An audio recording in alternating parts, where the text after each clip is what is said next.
Quiero invitarles entonces a que busquemos el texto de Lucas, capítulo 15, y voy a estar leyendo varios versos, voy a estar saltando, así que si quieren me siguen la lectura. Voy a estar leyendo los primeros 3 versículos, luego del 11 al 13 y luego del 20 al 24. Amén.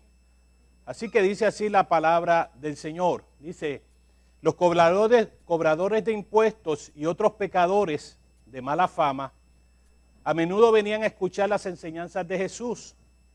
Por eso los fariseos y los maestros de la ley religiosa se quejaban de que Jesús se juntaba con semejantes pecadores y hasta comía con ellos. Entonces Jesús le contó la siguiente historia. Y ahí paso al versículo 11. Para ilustrar mejor esa enseñanza, Jesús le contó la siguiente historia. Un hombre tenía 12 hijos. El hijo menor le dijo al padre: quiero la parte de mi herencia ahora, antes de que mueras. Entonces el padre accedió a dividir su bien entre sus 2 hijos. Pocos días después, el hijo menor empacó sus pertenencias y se mudó a una tierra distante, donde derrochó todo su dinero en una vida desenfrenada. El verso 20 dice: entonces regresó a la casa de su padre, y cuando todavía estaba lejos, su padre lo vio llegar. Lleno de amor y de compasión, corrió hacia él. El iPad me está jugando mal. Lo abrazó y lo besó. Su hijo le dijo: padre, he pecado contra el cielo y contra ti, y ya no soy digno de que me llame tu hijo. Sin embargo, su padre le dijo a los sirvientes: rápido, traigan la mejor túnica que haya en casa y vístanlo. Consigan un anillo para su dedo y sandalias para sus pies. Maten el ternero que hemos engordado. Tenemos que celebrar con un banquete, porque este hijo mío estaba muerto y ahora ha vuelto a la vida. Estaba perdido y ahora ha sido encontrado. Entonces comenzó la fiesta. Este capítulo 15 de Lucas, o en este capítulo 15 de Lucas, encontramos 3 parábolas que tratan de un mismo tema, y yo sé que ya ustedes han estudiado 2. Y el tema es el Dios que vino a la tierra para buscar y rescatar lo que se había perdido. Y dentro de estas 3 parábolas se encuentra la parábola más larga de Jesús, que está registrada en todos los evangelios, y quizás la parábola más conocida por cada uno de nosotros. La llamada parábola del hijo pródigo, o como dice la Nueva Traducción Viviente, la parábola del hijo perdido. Sin embargo, la mayoría de los eruditos bíblicos señalan que en realidad esta parábola se debería llamar la parábola del padre o de la madre amoroso.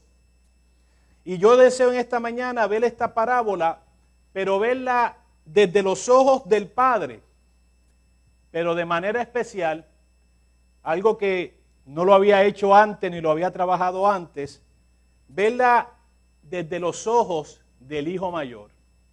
Cómo el hijo mayor reacciona a todo este maravilloso evento.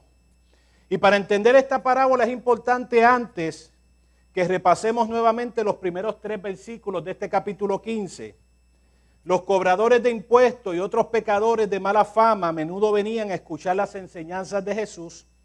Por eso los fariseos y los maestros de la ley religiosa se quejaban de que Jesús se juntaba con semejantes pecadores y hasta comía con ellos. Entonces Jesús le contó la siguiente historia. Le pregunto: ¿con quién usted comparte mayormente su tiempo? ¿Con otros cristianos o con los mal llamados inconversos? Y a mí esa palabra no me gusta porque es como dividir. Ustedes son una cosa y nosotros otra, pero le dicen los inconversos. ¿Con quién usted comparte más? ¿Con quién usted saca más tiempo para dialogar? Es interesante que la iglesia hoy desea ganar a otros para el Señor, pero quieren vivir dentro de una burbuja que excluye a todos y a todas aquellas que no piensan como nosotros, creando lugares seguros solo para unos pocos y cerrados para otros, como veremos luego en la visión del hijo mayor. Este capítulo comienza señalando claramente que los que venían a escuchar las enseñanzas de Jesús eran los cobradores de impuestos y otros pecadores. Si algo caracterizó el ministerio de Jesús, era el estar constantemente rodeado por pecadores. Y nuevamente la palabra pecadores la pongo entre comillas. En sus comentarios el doctor Justo González siempre pone entre comillas pecadores porque cada cual tiene su definición, ¿verdad? Y todos apelamos a que es bíblica, pero a veces no es tan bíblica. Tiene que ver más con nuestros prejuicios y nuestra manera de acercarnos al texto bíblico. Lo interesante es que en el texto bíblico nos dice que estos pecadores venían ¿a qué? A escuchar a Jesús. ¿Y por qué digo que esto es interesante? Porque esto conecta este versículo directamente con el último versículo del capítulo anterior, el capítulo 14, y a veces a nosotros se nos olvida que la Biblia no fue escrita con versículos y capítulos. Y entonces cuando cortamos un capítulo de otro, perdemos de vista lo que está sucediendo. ¿Qué dice el último versículo? Antes de Jesús hablar esto, termina diciendo, el que tenga oídos para oír, que escuche y entienda.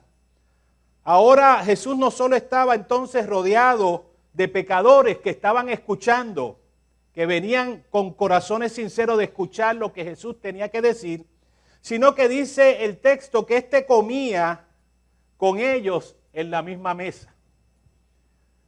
Así que Jesús le gustaba causar problemas. No solo estaba rodeado de ellos, sino que también comía con ellos y compartía en la mesa. Y esto precisamente es lo que habla Jesús también en el capítulo anterior, en el capítulo 14, en su parábola de la gran fiesta, en la que se cuenta que un hombre preparó una gran fiesta e invitó ¿a quién? A muchos. Sin embargo, todos los invitados comenzaron a poner excusas para no asistir. Por lo tanto, el hombre dio una nueva orden. Ve rápido a las calles y callejones de la ciudad e invita a los pobres, a los lisiados, a los ciegos, a los cojos. Después de hacerlo, el sirviente informó, todavía queda lugar para más personas. Entonces su amo dijo, ve por los senderos y detrás de los arbustos y a cualquiera que vea, insístele en que venga para que la casa esté llena. Qué interesante, la invitación de Jesús en esa parábola anterior era para todo el mundo. Los que fueron invitados no quisieron ir a la fiesta. Él dijo, vamos a invitar a todo el mundo. Y el que venga, que celebre. El que venga, que se goce. El que venga, que celebre con cada uno de nosotros. Y ante esta actitud de Jesús, los fariseos y maestros de la ley religiosa se quejaban de que Jesús estuviese con pecadores y hasta comiera con ellos.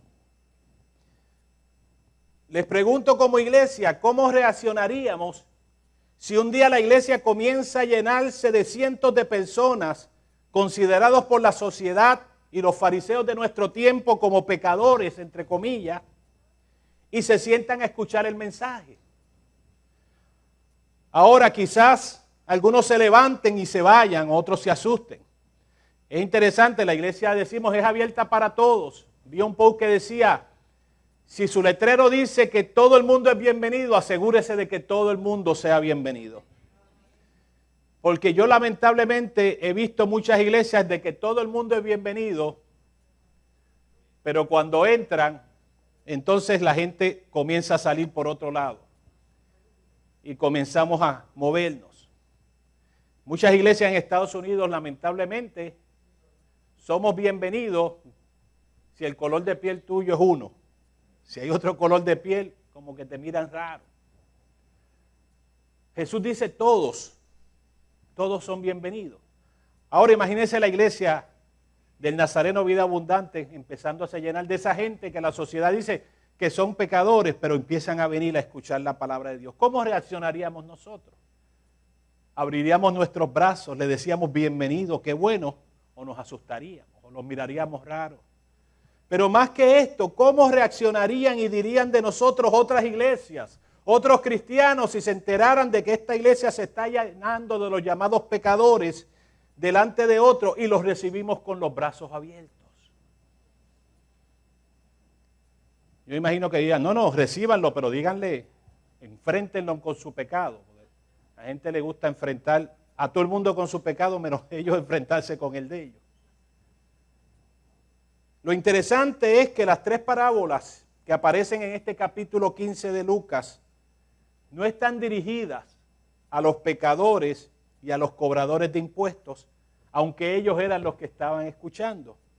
La enseñanza que hay detrás de estas parábolas está dirigida en realidad a los fariseos y a los líderes religiosos de aquel tiempo y de nuestro tiempo al día de hoy.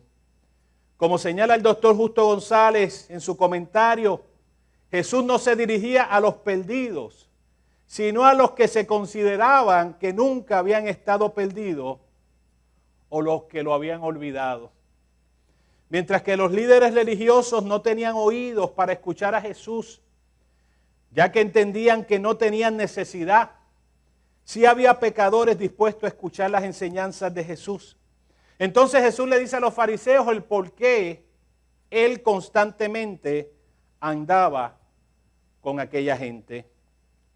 En los pasados domingos la pastora de esta iglesia ha compartido con ustedes sobre las primeras dos parábolas de este capítulo 15 de Lucas. En la primera parábola es una oveja, la que está perdida, y Dios como pastor sale a buscarla y al encontrarla finaliza con una gran fiesta. En la segunda parábola es una moneda, la que está perdida, y magistralmente Lucas nos dice que Dios como una mujer la busca hasta encontrarla. Y la parábola finaliza también en ¿qué? En celebración y en fiesta. Es interesante que en ambas parábolas lo que se pierde es algo que es de utilidad para el ser humano, una moneda, una oveja. Sin embargo, cuando llegamos a esta tercera parábola que estamos compartiendo hoy, es como si el Señor estuviese yendo poquito a poco hasta traer la explosión de la enseñanza. Es un hijo el que está perdido, en realidad el que decide irse a un lugar distante del padre, y un padre que lo espera con los brazos abiertos. En esta ocasión no es el padre el que sale a buscarlo, porque es el hijo el que voluntariamente se va. Pero el padre está constantemente a la espera de ese hijo. Y está con los brazos abiertos. Y está deseoso de que regrese. Mientras en las primeras dos parábolas lo perdido es buscado, ya que no tiene conciencia de que debe regresar, en esta parábola el padre espera constantemente con los brazos abiertos que el hijo que se fue regrese. Y regrese no por imposición, sino porque reconozca que no hay mejor lugar para estar que en los brazos del Padre. Veamos entonces esta parábola en varias escenas. La primera escena la encontramos en los versículos 11 al 13. Lo primero que tenemos que tener claro es a quién representa el Padre y a quién representa el Hijo dentro de la parábola. El Padre representa a Dios, mientras que los dos hijos, tanto el hijo mayor que se queda en la casa como el hijo menor que se va, representan a los seres humanos. En otras palabras, nos representan a ti y a mí. En esta primera escena, el hijo menor le hace al padre un pedido muy interesante. Este quería su herencia antes de que su padre muriera. En otras palabras, el hijo no tenía tiempo para esperar que el padre muriera, quería su herencia ahora. De alguna manera, esto era como decirle al padre, para mí ya tú estás muerto. Y como tú estás muerto y no me interesas nada, dame lo que me toca para yo disfrutarlo. Ahora, si es impactante este pedido del hijo a su padre, para mí más impactante es la respuesta del padre. Dice el texto que el padre acepta y divide su herencia entre sus hijos sin éste estar aún muerto. Vemos a un padre entonces que respeta la decisión de su hijo aunque esto no significa que estaba de acuerdo con esta. Un padre que no se ofende cuando uno de sus hijos lo da por muerto y le pide la parte de su herencia. Un padre que simplemente accede a la petición de su hijo, aun cuando podía imaginarse el resultado de tal acción. Aquí vemos al Dios que se toma riesgos. El Dios que nos creó con la capacidad incluso de rechazarlo y negarlo. El Dios que respeta nuestras decisiones y se compadece de nuestros fracasos. Crear al ser humano fue un riesgo que Dios se tomó. Y darnos libertad para pensar fue un riesgo más grande. Los seres humanos hacemos lo mismo cuando nos casamos y tenemos hijos. Usted tiene los hijos, pero esos hijos van a tomar decisiones. Y usted no puede controlarle la vida todo el tiempo. Y usted tiene que aprender a respetar sus decisiones. Y en medio de ese respetar sus decisiones cuando son adultos, aún así decirle, aquí vamos a estar siempre. Y aún en medio de las decisiones que tomen, que pensemos que no son las más indicadas, aunque no estoy de acuerdo, te sigo amando y estamos aquí. Los padres nos tomamos riesgo trayendo a hijos. Y hay padres que tratan de amarrarlos. Mi mamá era esa de esas gallinas que trataba de que todos los hijos, todos los domingos, había que ir a la casa de mami comer. Los nietos los tenía que cuidar mami. Ella tenía... Y cuando uno rompía ese esquema, mami se prendía, ¿sabe? Si usted no seguía... Y a veces yo me gustaba, y Tamara éramos medio rebeldes, y rompíamos las reglas y no íbamos un domingo o algo. Pero los padres tratan, pero nos tomamos riesgo. Y qué bueno es tomarse riesgo de tener hijos y enseñar a nuestros hijos a pensar y que ellos puedan tomar decisiones. Los resultados de la decisión del hijo las sabemos. El que el padre accediera a su pedido y respetara su decisión no significaba que lo libraría de sus consecuencias. El Dios que respeta nuestras decisiones es también el Dios que no está obligado a librarnos de nuestras propias consecuencias. Y eso hay que saberlo también. Dios te da libertad, pero Dios no te va a librar de todas las consecuencias de tus decisiones. Porque son precisamente esas consecuencias las que nos enseñan. Cuando un niño mete por un enchufe por primera vez un cuchillo, cuando le mete el azote, ¿sabe? Aprende y sabe que no lo va a ponérselo otra vez. Y a veces uno como papá lo está mirando y uno sabe lo que le va a pasar, pero a veces dice, Señor, déjalo que se coja el azote para que él aprenda y sepa que no lo vaya a hacer nuevamente. Así que Dios no está obligado a librarnos de nuestras propias consecuencias. La vida de aquel joven, como la de muchos seres humanos, sucumbió ante sus propias decisiones. Y a mí me gusta decir esto porque hoy la gente hace lo que quiera y después dice castigo de Dios. No es castigo de Dios. Son consecuencias. Porque cuando decimos castigo de Dios, como que es fácil, no. Esto yo no me lo busqué, esto fue que Dios me lo envió. No. Son las consecuencias de lo que estamos haciendo. Queremos meter a Dios en todo para excusarnos de Dios. Son las consecuencias. Y este joven sucumbió a sus propias decisiones. Luego de perder sus amigos, perder el dinero, perder la dignidad. Le estaba dando comida a los cerdos, incluso comía de la comida de los cerdos. ¿Qué implicaciones tiene eso para un judío? ¿Sabe? Hay que llegar a lo peor para llegar a comer comida de cerdo. ¿Qué opciones entonces tenía el joven? Quedaba una opción: regresar humillado delante del Padre y buscar su perdón. Ahora yo me imagino que la pregunta que estaba en la mente del hijo es: ¿me recibirá nuevamente mi Padre luego de dejarle saber que estaba muerto para mí? ¿O cómo me va a recibir? Si hubiese sido yo, me sentaba a pensarlo. Sabrá ir donde papi para atrás va a ser peor, me va a dar la catimba en mi vida y después me van a botar.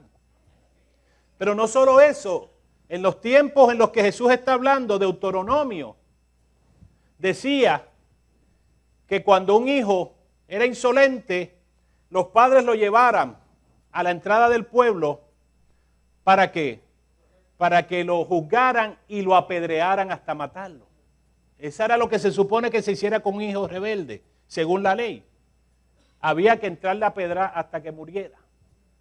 Así que el muchacho sabía que la ley lo tenía amarrado y que su vida corría peligro. Pero la pregunta es, ¿le quedaba alguna otra opción?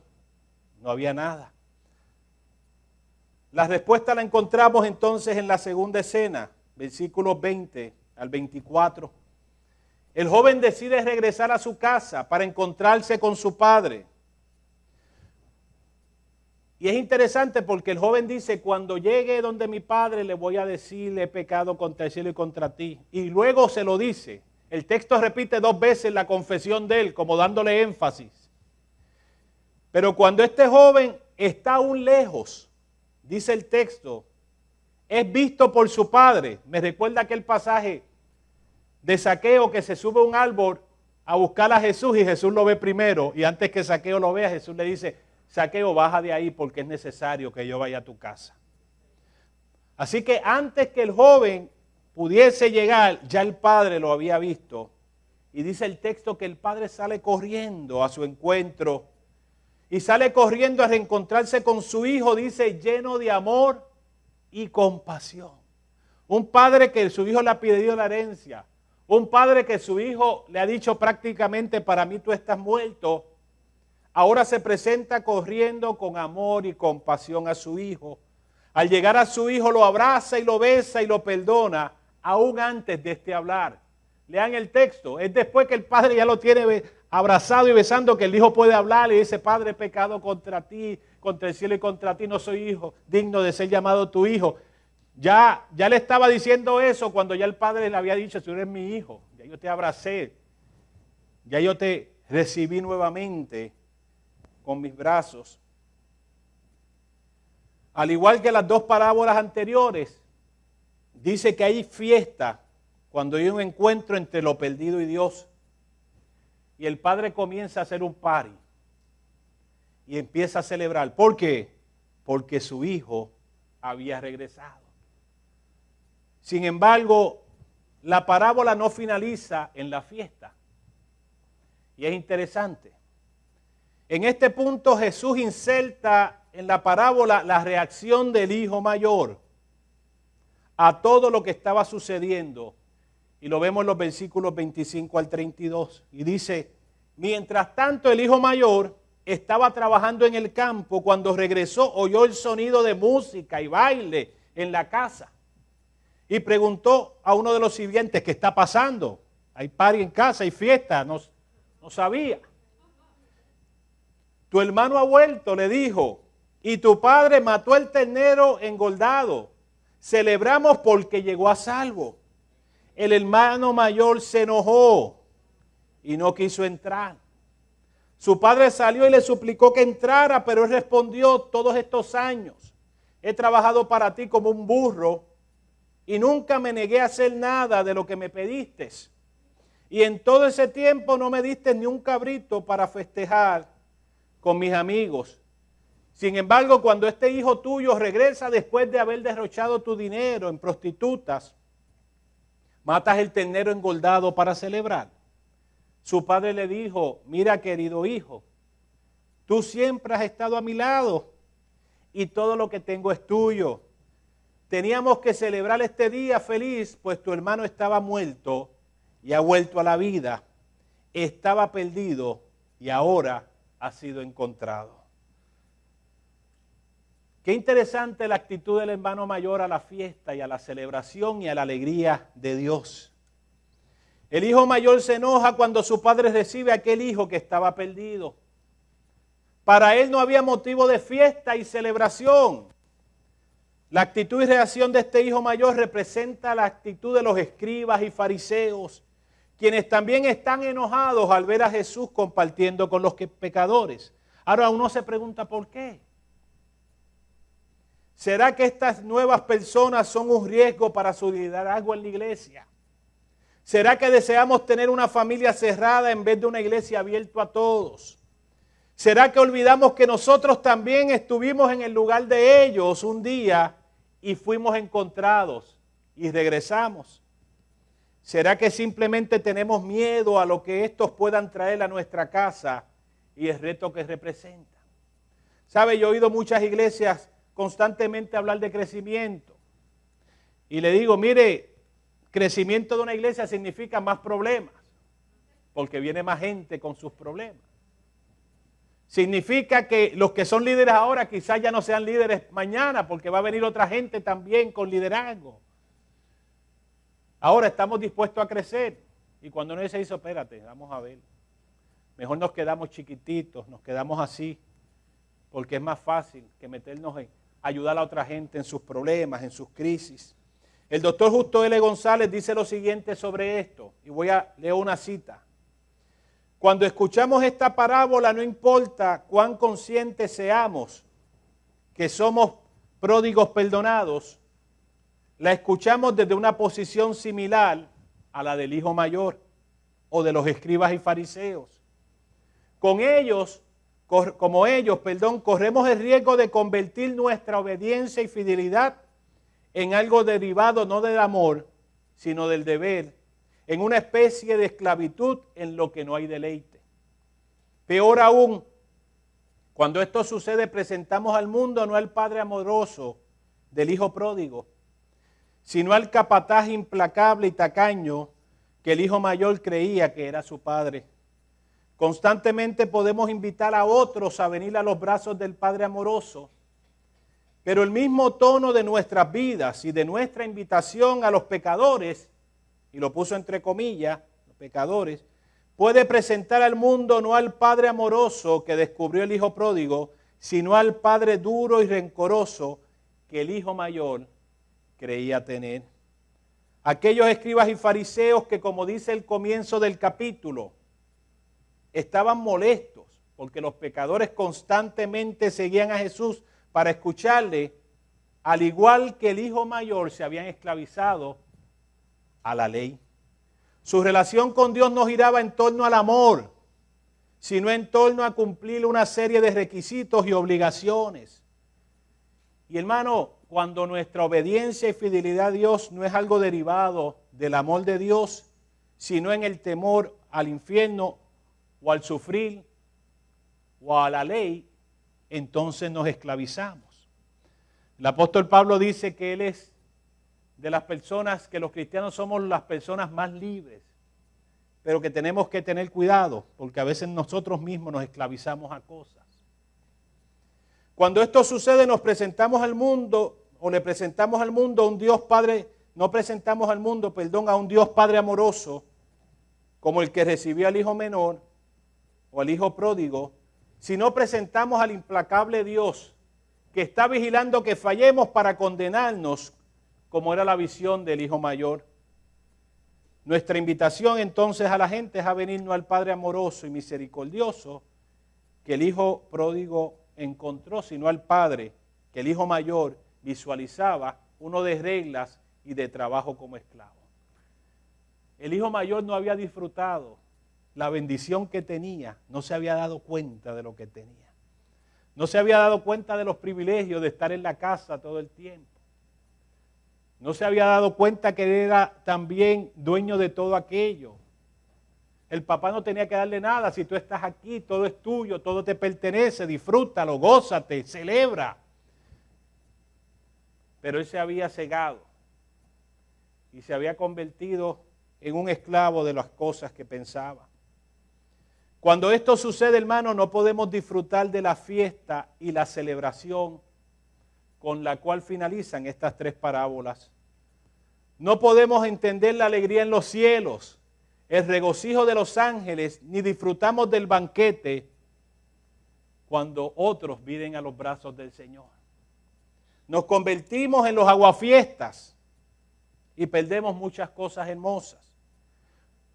Como muy bien también escribe el doctor Justo González, y cito, si las 99 ovejas le molesta que las dejen en el desierto mientras el pastor busca las descarriadas, no podrán alegrarse cuando la encuentre.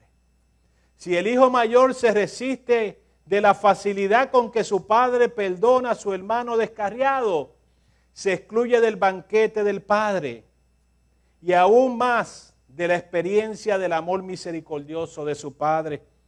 Si los escribas y fariseos ven las prácticas de Jesús de comer con publicanos y pecadores como una falta de pureza religiosa, se perderán el gozo del amor. Si los cristianos pretendemos predicar el evangelio mientras nos vemos como hijos fieles a Dios y miramos a los demás como hijos pródigos, también nos perderemos del gozo del evangelio. Y un evangelio sin gozo no es evangelio, no son buenas noticias. Cierro la cita. Trabajando con esta parábola, descubrí cuán real es que olvidemos que un día fuimos hijos pródigos porque nos hemos convertido en hijos mayores. Y eso es un riesgo que tenemos muchos de los que estamos en la iglesia por mucho tiempo. ¿Cuántos hijos mayores hoy debemos venir delante del Padre y pedir perdón por quizás no haber sabido disfrutar de la fiesta, incluso por ser aguafiesta? Cuando viene gente nueva y queremos nosotros decirle a ellos cómo deben vivir. Y más que eso, decirle a los pastores lo que tienen que hacer. He tenido tanta gente que me da instrucciones a mí en mi pastorado. Algunos vienen a dar consejos, otros vienen a... Esto es lo que hay que hacer. Si algo yo aprendí en todo ese tiempo, y yo los escucho y le digo gracias, pero al final mi responsabilidad como pastor, yo no la delego, con mucho respeto. Y si lo hago mal, Dios me va a pedir cuenta. Así que, pero a veces somos hijos mayores y aguamos la fiesta en la iglesia y aguamos las celebraciones. Hoy mi llamado es para que los hijos pródigos sepan que Dios les ama, no importa nada. Y sus brazos están abiertos para recibirlos. No importa lo que haya sucedido, el Padre sigue con los brazos abiertos y los espera. Y no le va a pedir cuenta. Simplemente los va a recibir con amor, con gozo y con alegría. Pero hoy también mi llamado es para los hijos mayores,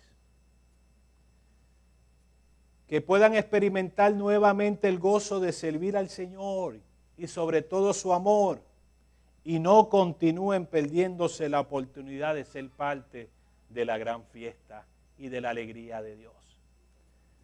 Que el Señor nos ayude, y como le dije, los hijos pródigos son bienvenidos, los hijos mayores, y dentro de esos estoy yo, tenemos que aprender a gozarnos y recibir los hijos pródigos con los brazos abiertos y dejar que el Padre trabaje con ellos como trabajó con nosotros, y entonces dejar que la alegría de Dios la podamos compartir todos.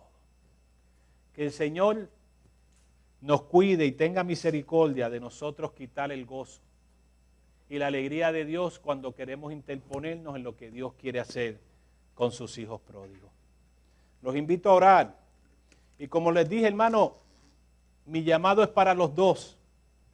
Si tú eres hijo pródigo, si tú te fuiste, no importa la razón, el Señor está con los brazos abiertos y te espera. No te va a pedir cuenta. Si somos hijos mayores y no nos estamos gozando con las cosas que están sucediendo, nos ponemos incómodos cuando llega alguien nuevo y está haciendo muchas cosas o está trabajando y ya nosotros queremos sentirnos que nos están echando a un lado. No, vamos a gozarnos, esa es la fiesta. Esos hijos pródigos están regresando y los recibimos con los brazos abiertos. Porque al final nosotros somos los hijos de Dios. Y todo lo que tenemos es para gozarnos y alegrarnos. Yo voy a orar, y si usted siente venir al altar,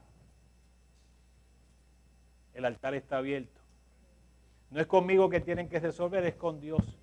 Como le dije, cuando leía esto yo tuve que decir: Señor, perdóname, porque en muchas ocasiones me estoy convirtiendo en ese hijo mayor, protestón, peleón. que cuando veo gente nueva quiero hacer las cosas y quiero cambiarlos y estoy mirando y estoy diciendo y deben hacer esto. Se me olvidó que yo empecé así como un hijo pródigo y hubo hijos mayores que me amaron, que oraron por mí, que celebraron conmigo y me ayudaron en mi crecimiento.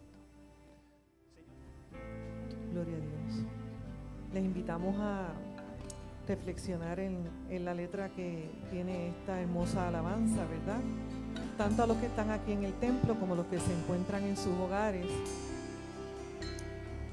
Vamos a meditar en ella porque nos ayuda también a conectarnos con el Señor, con el Padre.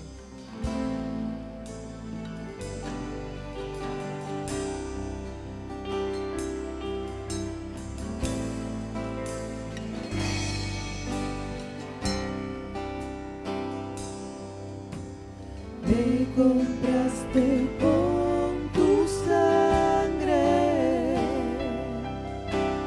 me escogiste, me amaste, me vestiste de alegría,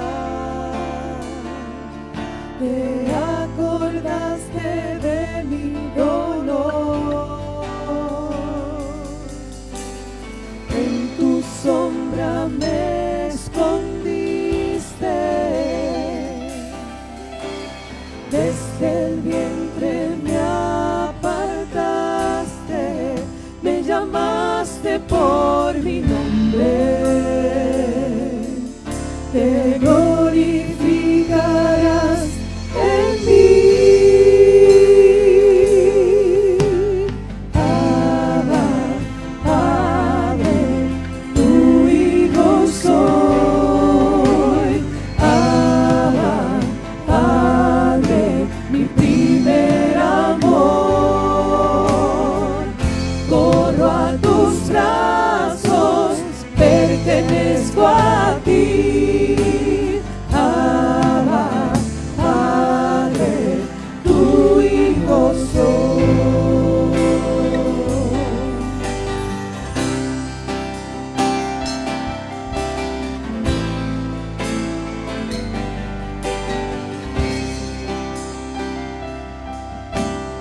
En tus sombras me escondiste,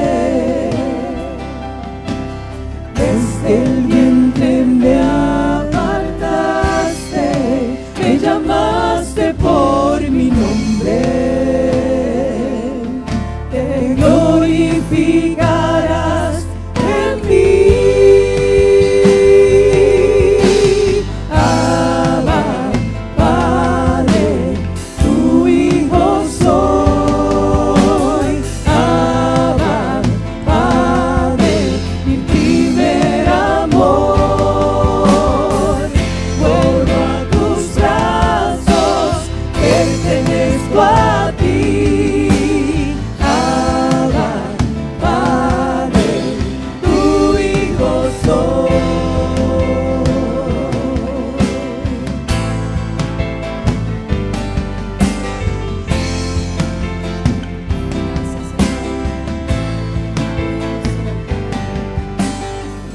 Vuelvo a mi hogar, donde soy libre, donde me amas, tú eres mi herencia. Vuelvo a mi hogar, yo no soy huérfano, yo no estoy solo, mi Padre es mi herencia. Vuelvo a mi hogar, donde soy libre, donde me amas, tú eres mi herencia. Vuelvo a mi hogar, yo no soy huérfano, yo no estoy solo,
ti.